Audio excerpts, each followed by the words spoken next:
Welcome back to Apollo. Today we'll be taking another look at the popular subreddit r/EntitledParents. EM thinks we're a daycare. Welp, her child is now gone. I used to work in a small chain of bookstores/stationery shops. We'd sell books, pens, papers, and so on. It was a quirky little store, straight out of a romantic love novella, or a Stephen King book, if you prefer. This happened a few years ago, and I reconstruct it from my memory. While trying to be as accurate as possible, I can't guarantee it. The cast of this play: EM, entitled mother; LG, a South Korean multinational conglomerate corporation little girl; me, a virtue example of a working class hero, just me; ND, nice dad of little girl. The story: EM walks into the store with LG. It's rather early in the morning. EM looks around, asks me if I could watch her child. Me: oh, no, I'm terrible with children, sorry. EM tells me that it's not for that long, and I shouldn't be such a fuss about it. I still politely refuse. It's not my job to watch children. I'm afraid to do something wrong. What happens? EM leaves the store. Who do I find hidden in the corner? LG, who seems to be rather shy and fearful. This happened back in a time before everyone had smartphones. The kid obviously didn't have a mobile on it. I suspected the mother also wouldn't. Wasn't too surprised that LG didn't know the number of their landline. I sigh. What are you gonna do? If something happens to that kid while being in the store and you being the only present employee, you're gonna have a bad time. Me: hey girl, what's your name? LG: her name. Me: I'm my name and surname. LG: happy like only kids can be if they think they did something smart or they knew something. My surname is surname. Now this rang a bell. I had a good customer with the same surname. It turns out that it's her dad. I didn't get paid enough to babysit. In fact, I didn't even get paid enough to do my normal work. I call her dad at his workplace since we saved that number in our system. The call went along those lines. Me: hi ND, here's me from bookstore XY. ND: oh hi, me, how's it going? I don't remember having any open orders.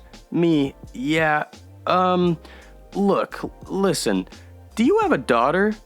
ND, confused: yes, why do you ask? Me: what's her name? I just wanted to ensure it's really her dad and not just a stupid coincidence. If I think now about it, LG told me it's her dad, so I don't know why I wasn't sure. ND apologizes for EM's behavior and tells me he's gonna pick LG up as soon as possible. While waiting for ND, I picked up one of our sale books, a box with damaged books that we try to sell with a huge discount before throwing away. A picture book from Disney. LG tries to read a little, I read a little. ND arrives. LG runs to him and hugs him, crying that mommy was mean to her. ND soothes her and thanks me for babysitting her. He gives me a bottle of wine and buys something small from the store. ND: if EM shows up again, would you not tell her that I picked up LG? Me: what? Why? ND: if you don't feel like it, you don't need to. It's rather complicated and you already did so much for us. ND leaves. In the evening, EM shows up. Just to point out, she dropped LG at about 9 o'clock. It was 17:45. EM: where's my daughter? Me: already chugged about half the bottle of wine and thus a little boozed. Your what? EM: my daughter. I dropped her in the store and you were here. Me: way too drunk for work, but already decided to go for another job or homeless. Both would have been better. Your what? EM was on the edge. Thus, I did what I thought was the smartest thing to do. Me: a guy came into the store and picked her up. He seemed nice, gave me some wine for her. At this point, I expected her to explode or attack me, but she just left the store. A few weeks pass, and ND and LG come to the store, both happy to see me. ND asks if I got a few minutes. An excuse not to work? Obviously, I took the time for customer service. Gave LG the same book we've read the last time and had a talk with ND. EM and ND were in the middle of a divorce when EM dropped LG at our store. One of the reasons ND wanted a divorce was that EM wasn't nice to LG. Now, in my country as a male, it's rather hard to get custody for your child, no matter what. LG wanted to be with ND, but that doesn't matter. EM dropping LG in our store was a gift of the heavens. ND took LG to his sister overnight. EM pretended that LG was sleeping at one of her friends. ND wanted to call them just to ensure that LG is fine. EM didn't want that. LG friend didn't know where LG is. EM claimed she dropped LG at LG's friend. ND faked panic and involved the police. EM insisted that LG's friend kidnapped LG. Police asked ND and EM separately, and ND told the police what happened. EM still insisted on her dropping LG at LG's friend. ND had proof of it being otherwise since he already called the police when he dropped LG at his sister's house. Now in court, ND apparently said something like, EM can have all she want, even my wine collection. I just want to be with my daughter. EM, knowing that ND didn't have any money left and had some quite expensive wines, agreed. Daughter ended up with ND, mother paying alimony. What EM didn't know, ND was replacing his wine collection before the divorce with the cheapest wines he could find at different discounters, giving away the expensive ones. He knew that EM either is going to take everything from him or will break his wine collection. We both laugh. I gifted the book to LG, who seemed very happy. When EM dropped her, she was shy, seemed small, and now she had such a big smile on her face and was curious for everything. She could read much better than a few weeks ago. She seemed like a bird taking off to fly towards the sun. I absolutely hated my job, but situations like these made me a little bit nostalgic. Somehow, I miss direct interactions with customers. On the other hand, I don't. I obviously don't.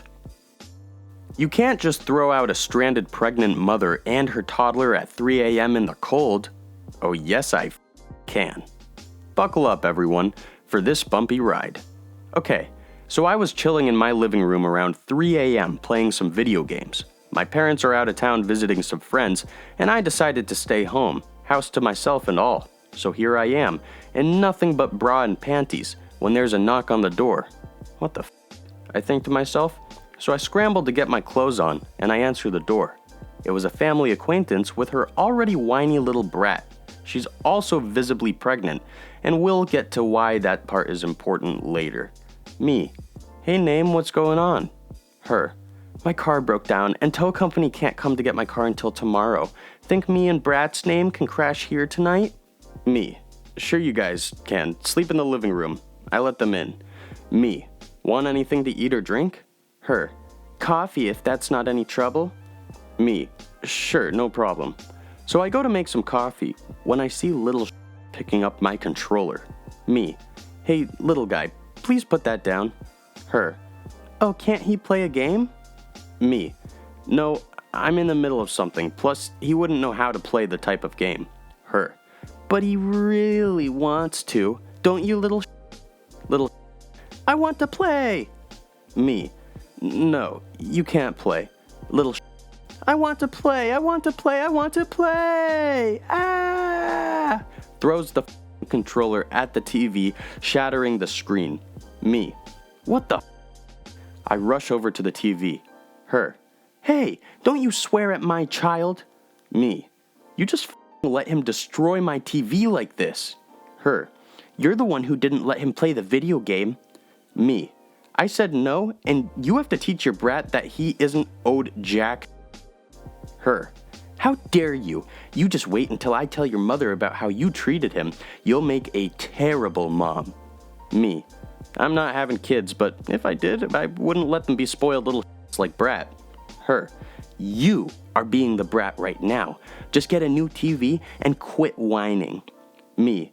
Yeah, I'll get a new TV with the money you pay me for the broken TV. Her. What? But you are the one who instigated, little. Me. You know what? Just get the out of my house. You and your brat are no longer welcome in my house. Her.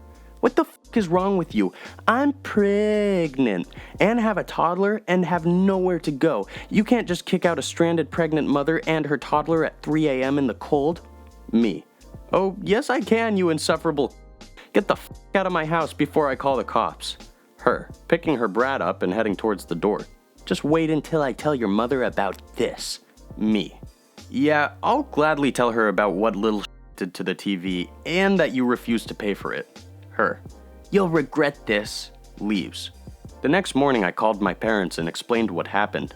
They were very understanding because I was never raised to be a spoiled little and Mom got an earful from my mom that if she didn't pay back, we would take her to small claims. She tried to play the, whoa, it's me, single pregnant mother, blah blah blah. But it didn't work, and she forked over the $500 for the new TV, and we cut contact with her. You're my child. I have the right to poison you. I'm allergic to fish and seafood. It's not the anaphylactic type of allergy, thank goodness, so I'm not going to die if I eat some, but I do throw up, have a stomachache, and a massive headache for a few hours. Enough fish and seafood, and I break out in small red hives over my arms.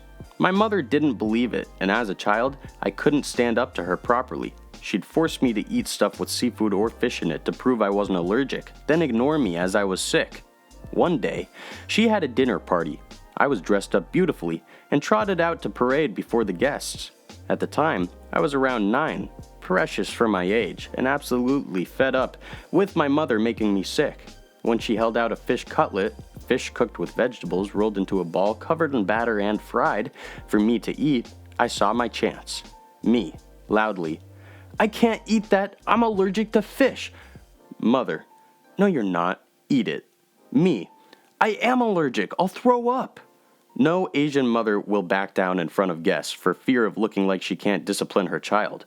My mother grabbed the fish cutlet, shoved it into my mouth, and said in her most firm voice of command, "Eat." So, I ate it. Cut to about 10 minutes later, I go up to my mother and tug on her sari to get attention. Me, "I don't feel well, barf." I vomited on her, on the expensive carpet, and in full view of all of the guests.